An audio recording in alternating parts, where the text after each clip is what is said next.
Yahweh.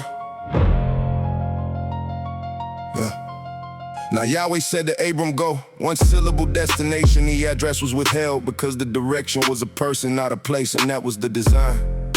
Leave your country, your kindred, your father's house. 3 concentric circles of identity peeled back like layers. God asked for the most intimate thing last every time.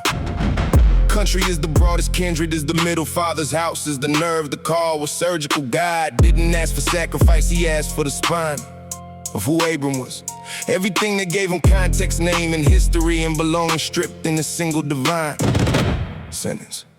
To the land that I will show you, the future tense was the whole theology. The promise was the destination, and the destination wasn't on a sign. It was in a relationship. Go toward me and I'll show you as you go. The guidance was relational, not navigational. That was the design. I will make of you a great nation. From a man with no children, the arithmetic was impossible, the math was divine. Sarai was bearing the text that already told us barren before the call arrived. The problem was established before the promise drew the line between what was and what would be. God's specialty is calling things that aren't as though they are. In Abram's womb was the original sign.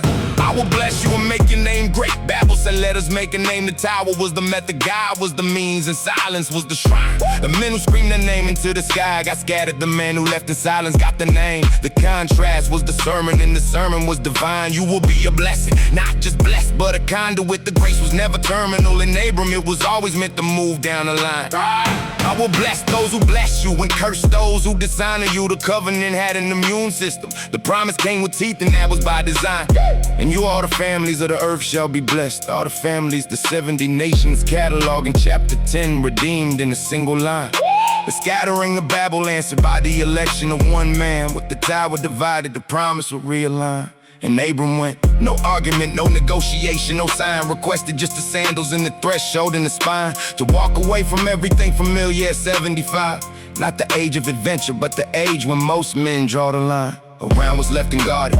God called him past the age of reasonable and asked him to keep walking, and that was by design. Because the promise was never about Abram's ability, it was always about God's. The weakness of the vessel was the signature of the divine.